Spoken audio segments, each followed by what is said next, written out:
Hey guys, this is Joel from the Fincastle Pokemon Gym, bringing you a look at Dialga VSTAR. Check this big boy out. Yeah, Dialga has two attacks. The first is Metal Blast, which is a base 40 damage. It's 40 damage plus 40 more for each metal energy attached to Dialga. In this build, that maxes out at a mere 920 damage, and trust me, we'll get to that shortly. The second more important attack is the V-Star attack, Star Chronos. It costs 5 energies, which is pretty heavy. It hits 220 damage, which is marginal in this format, but it has the effect of completely skipping your opponent's turn, meaning that after you attack, you draw for turn, everything resets, you can play another supporter, you can attach another energy. It's just like you're starting a brand new turn, which is amazing.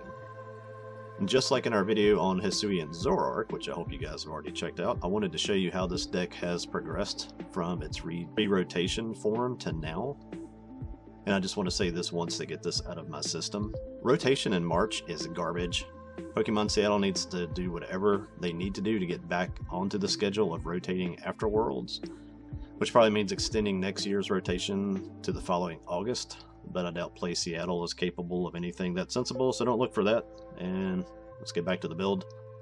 My original build was all about consistency, with a little more consistency on top, and when I say consistency, I mean second turn Magnezone and second turn Star Chronos from Dialga VSTAR, and this list definitely pulls out all of the tricks to make that happen. Magnezone was the only way to accelerate energy, which he does via the ability Giga Magnet, which is to look at the top 6 cards of your deck and attach any steel energies you find there to your Pokemon in any way that you like. What's beautiful in this build is that Magnezone has lightning type basics available, which means you can use Miraidon EX and his ability to get them into play. And that, coupled with the VIP pass, which is now rotated, made this deck very easy to get set. And here's a quick example of just how that works. So you always want to go first if you're given the choice. Like I said, VIP pass, you get Miraidon. Went ahead and got a Greninja to help draw a little bit. Use Miraidon to get your Magnezone basic and a Rotom, which you'll use at the end of the turn. Draw a little bit more with Greninja. You can see I've got a massive hand with everything that I want. I'm going to make it a little bit bigger, use Rotom's ability and get 3 more cards, and pass. Over the course of their turn, they did Iono me after they get pretty well set, which really didn't hurt. I'm going to evolve to the V-Star. I'm going to use Ultra Ball, throw away a couple things I don't need, get Lumineon.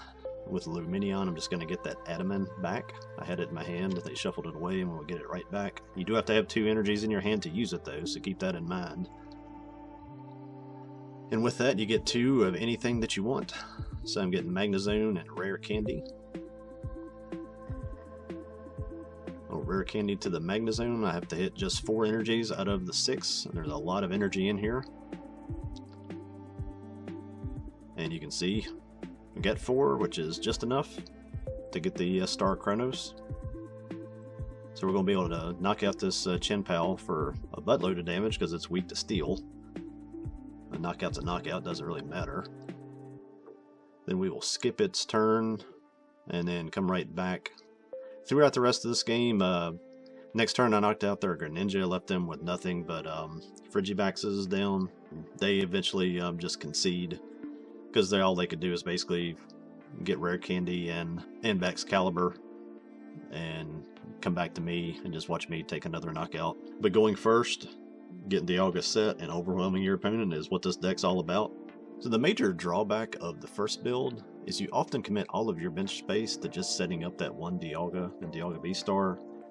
Very often that's all you need as you overwhelm your opponent early, take 4 prizes before they're even ready to attack. And I can show you video after video of me going first, setting up identically to the match I just highlighted, taking 2 turns and then watching my opponent concede, but that's not very compelling. But remember, before we move on, this Magnezone version is still 100% valid post-rotation minus the VIP pass and the energy recycler items, but I am testing Metang from Temporal Forces to see if multiple copies of him are better than just shooting for that one quick Magnezone as you get in the first list. So let's look at my current list of that version. I built this list around the shell of my previous one, so it works off of all the same premises, but this one leaves you room to get 2 Dialgas down consistently, and I don't know what really beats that when this one is rolling. I've had very good success online with this version of this one. The new Poffin is adequate for a replacement for the VIP pass. I do find myself using Adaman more often because getting 2 of anything is amazing, so it may be worth considering more than 2 of those. I do wish we had Energy Recycler or something like it, but Super Rod is an okay replacement, it seems. There's not too much else to really discuss with the list. You can see this is a little bit more streamlined than the other one. I have found that if you whiff the second turn V-Star attack, that this version seems to be more able to play a longer game than the first build. In the Magnezone build, I found myself attacking with Magnezone from time to time after losing a Dialga because everything else in play were just setup Pokemon. But as this deck thins, it gets easier and easier to charge another Dialga because, and I almost forgot to point this one out, there are 22 energy in this deck. And really 25 once you Super Rod 3 back in, and that's a ton of energy. So let's jump on in and look at a couple games just to compare how this one plays to the Magnezone version. So this first match is a Palkia V-Star. I'm starting out with a Starmie V, which is pretty terrifying against this. I got the Poffin and got my basics down. It was pretty much what I wanted to do on that first turn. They were able to respond, get pretty well set up as well. You can see that they played Chinpel in that list. They've got a couple big hitters then. These Greninja don't get any supporters, so I'm just going to attach and do some damage. Get 80 damage down. They do come back and hit me for 240. I do get an Irida here. See what else we can get off of Greninja. Conceal cards. I'm going to go ahead and grab Ultra Ball and Lumineon V for later. We use Ultra Ball to go ahead and get our first Metang. We're going to need that Metang to hit 4 energies for the plan to work. There, I've got 4 energies in the discard pile. I'm going to get 3 of those back in to increase the chances.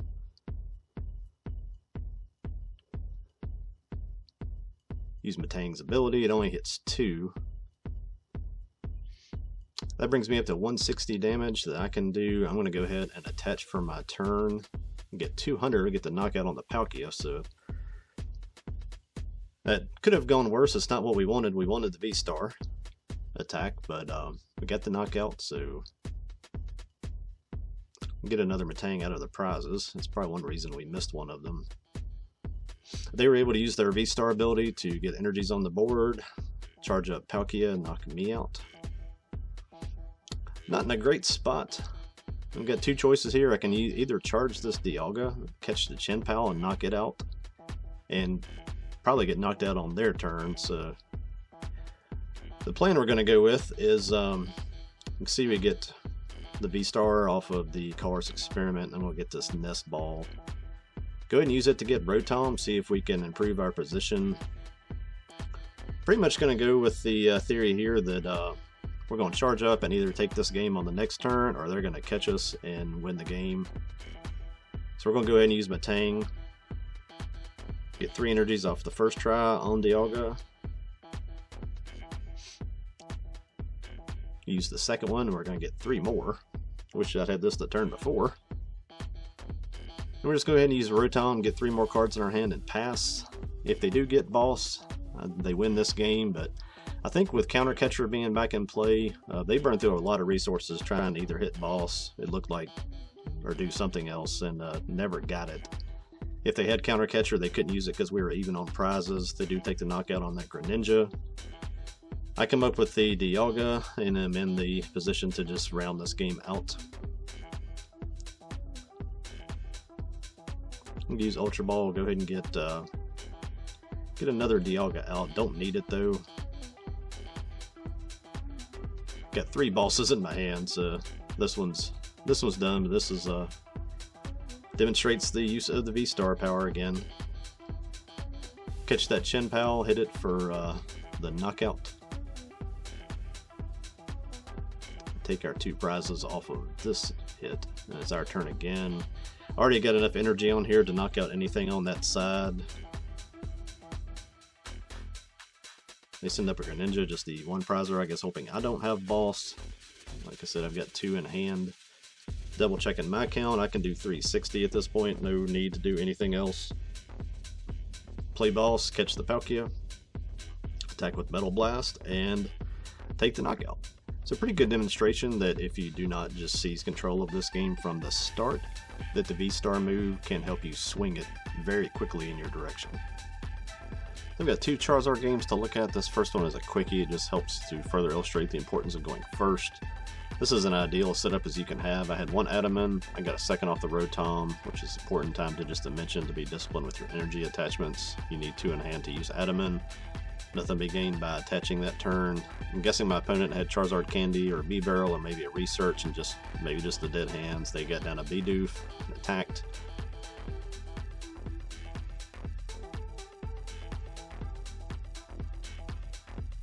So I evolve. I play Adaman to get the 2 Metangs.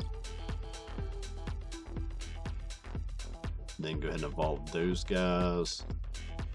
Play a Nestal to get a second Dialga into the works. Then we'll see if these Metangs win me the game. Get 1 energy off of the first.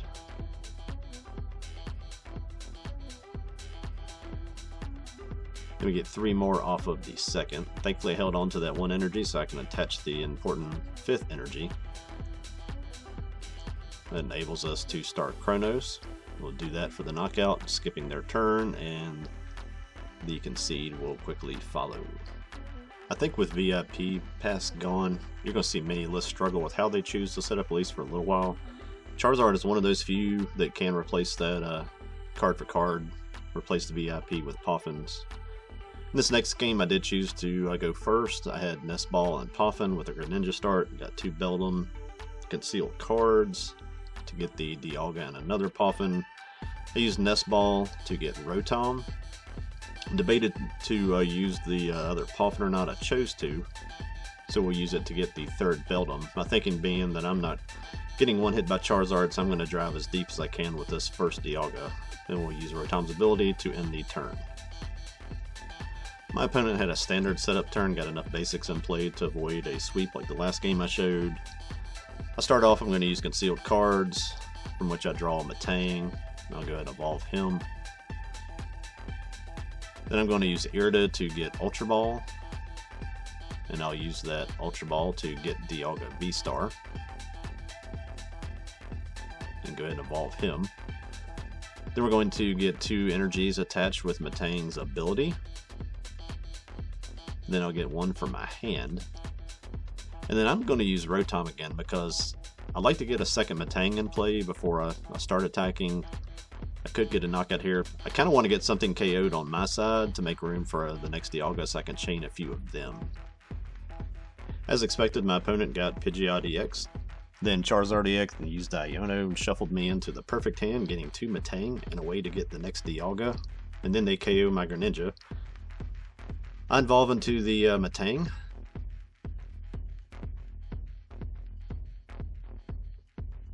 I'm going to play Irida and get the Nest Ball. That way I can use that to get my second Dialga on the field. Then we'll see what Metang has to offer. I get 3 energy off of the first. I only attach 2 to the active, the other to the bench, thinking that'll be best to 2-hit this Charizard, take the hit for 240, then hopefully 1-hit the next one. Then use that second Dialga to finish off either Pidgeot or Charizard. You can see the other Metang Swift, which is fine because there's still plenty of energy for that plan.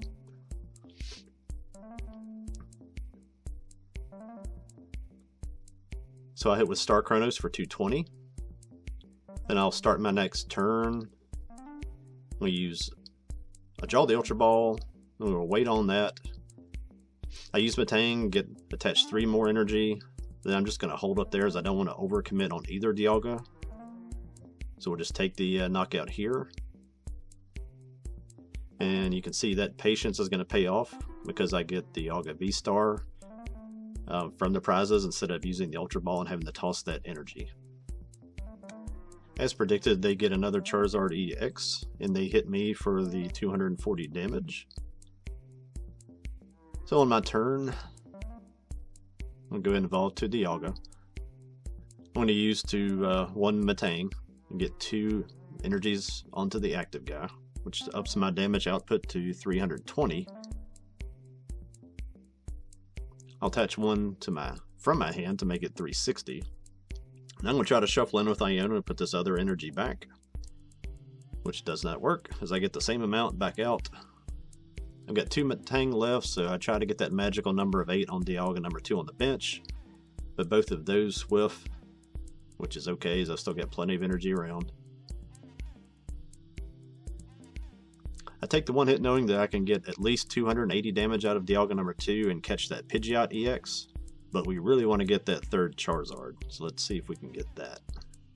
There's not a lot of mystery left here. They can do 300 and KO anything. I just need Boss or Energy. They get a really pretty Charizard, then use another Iono, which does give me back the Boss, but no energy in my hand, which is what we want. Then they go ahead and knock out the Dialga that can already one-hit them. I send up Dialga number 2, just needing 3 energy to get to 360 or 1 to 280 for the Pidgeot. Play that Nest Ball to see if I can thin any more. I can't. Lay down the Dialga, because why not? Then we'll get try the first Metang, get 1 energy off of him. Metang number 2, get 1 energy off of him. And Metang number 3, get 1 energy off of him. That's enough to get us to 360, so we can one-shot this guy. There it is, the big 360. Some thumbs up from my opponent. And that is that game. I really love the Magnezone version of this deck, but Metang is definitely growing on me. But this list is not as consistent. The only way right now to get those evolutions is Ultra Ball and Adaman. I'm thinking of upping the Adaman count, maybe adding a Super Rod, maybe 2. I'm also considering the evolution Technical Machine, a couple of those guys, which if you do that, you would probably shift this list away from Irida to Arven, so you can get search those tools out. I rarely use Colorus's experiment in here anyway, which is why you saw Iono in that last game. I did swap a couple Iono in. I think Jacques is also another consideration, as he lets you get 2 evolution cards. So I'm going to keep tweaking this list and just see where it goes. I hope you guys enjoyed the look at these decks. Take a second and hit that subscribe button if you will. Until next time, be not afraid. Later.